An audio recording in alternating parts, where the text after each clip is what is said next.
Hello everyone, what's up? In tonight's video, I will showcase the work of 5 Race for Terra community members who just completed a Tiger 1 group build in our Discord server. Although everyone worked on a 1/48th scale Tiger tank from Tamiya, every person has used different color schemes, different techniques, and different styles. Oh, and if you like dioramas, make sure not to miss the bonus content at the end. A veteran of many community spotlight videos, both with Warhammer minis and with military models, Rick is, like me, a weathering evangelist, so to speak. Initially, this group build was actually Rick's idea, to get his friend Tom, featured later, to join in his newfound love of, as Rick puts it, enamels and all manner of weathering stuff. Then, Rick thought that he would mention it in the Race for Terra Discord, and the rest is history. Rick describes his build as a bit uphill at times. He explains that he sprayed the camo 3 times, meaning that he would strip the paint completely and start again, from scratch. He tells us that, even with the final version, it wasn't as good as what I thought it could be. But after 3 goes, I just got the hell on with it. Like myself, Rick typically enjoys a heavily weathered finish, but in this case, he wanted the camo to be the start of the show with this. He explains that the tank I chose was from the summer campaign of 1943, so the most I wanted was some wear and tear, plus some dried mud and some dust, and nothing more.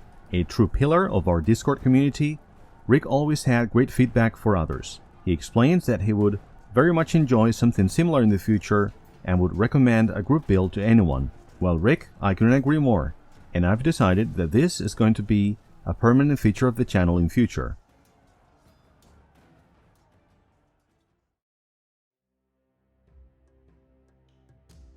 One of the hosts of the Plastic Posse podcast, which I highly recommend, TJ, is not only an experienced modeler, but also very good at photography, as you can see from these awesome shots. Although TJ is not one given to boasting, the attention to detail that everyone can see plainly in this build is second to none.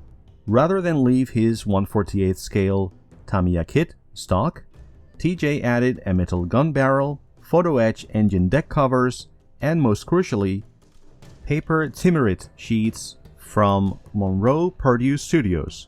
In terms of the main painting and weathering techniques he used, TJ explains that he opted for hairspray chipping, post-shading with the airbrush for contrast, and enamels in order to create dust and dirt effects.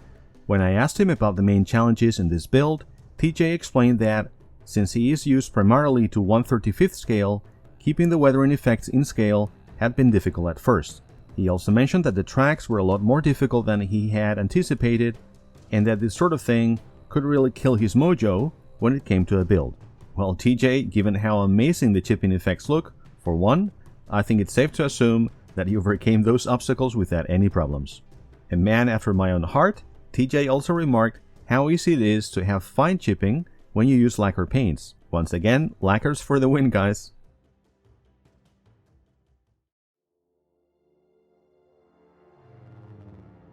Niklas's Apache helicopter, in our previous issue of the Spotlight, was his first scale model in over 20 years.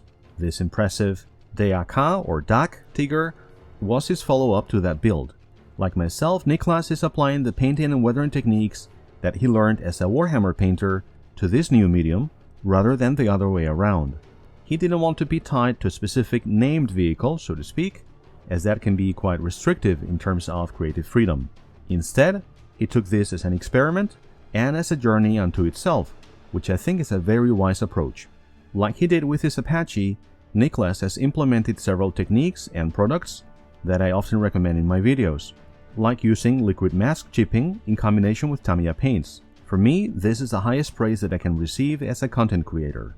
When I asked him about the main lesson that he learned in this build, Niklas explained that it was how the weather, not weathering, actual weather, affected the settings on his airbrush, and that due to the heat wave that we had both recently experienced in Northern Europe, he had had to change the mix ratios on most of his paints.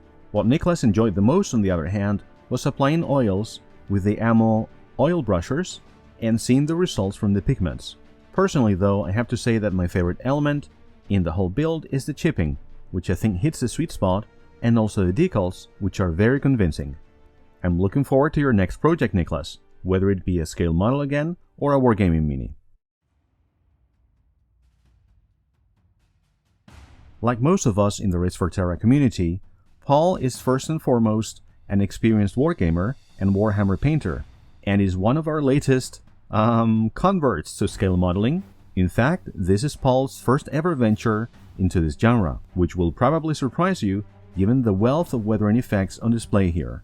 Paul and I spent some time looking at tanks from the Battle of Kursk, after which he decided to go for what he describes as a worn, long service tank that had been shifted from the northeastern front down to Kursk, having had a few different coats of paint and seeing a lot of action. In terms of his process, I would emphasize that Paul used a variety of products and techniques, from enamel filters to oil paint rendering or applying an enamel wash to the airbrush. The main challenge for Paul, he explains, was constantly second-guessing everything I worked on. The switch from painting wargaming models to getting that sense of muted realism was very difficult to get my head into.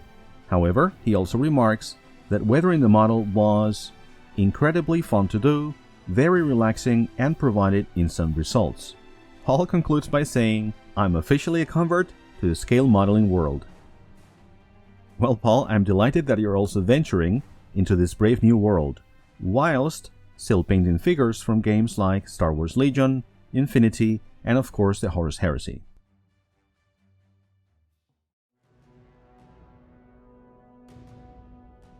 Like we said at the start, Tom is perhaps the main reason why this group build and this video actually came to being. It was Rick's insistence that he try a scale model that inspired the whole thing. Like Paul, Tom has been painting Warhammer models using water-based acrylics for many years, and he's an accomplished painter in this genre. He describes his style as clean with occasional weathering. For Horus Heresy enthusiasts like Rick, Paul, Niklas, or myself, using heavy weathering techniques with products such as enamels or oils had become second nature before we tried scale models, or before we rediscovered the genre. For Tom, however, this was really his first time using things such as an oil wash, hairspray chipping, oil paint rendering, or streaking effects. You can judge for yourselves, but I must say that personally, I was really amazed when I saw that this was Tom's first try at all of those techniques. Let me tell you, Tom, I bet there are many modelers out there with years of experience who would be quite envious of this finish. The rust effects in particular look great, and the whitewash, although a little bit too pristine for my taste, is really convincing. As a conclusion, Tom explains, "Being new to historical modeling, I hadn't realized how much attention is paid to keeping the tanks as realistic to the period as possible. My tank is probably a bit out of place in time, so in future I'll do some more research on a specific era before starting." Well, Tom, be that as it may, I'm very happy indeed that Rick got you into this. There's no going back now.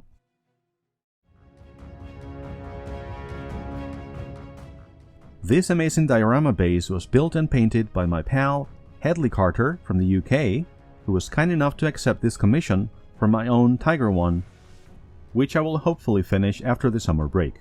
The subtle differences in both texture and tonal variation in this diorama are simply amazing, and the attention to detail is really next level. Hedley also painted several figures, furniture, and other bits and bobs, but I'll show you those when I finish the tank.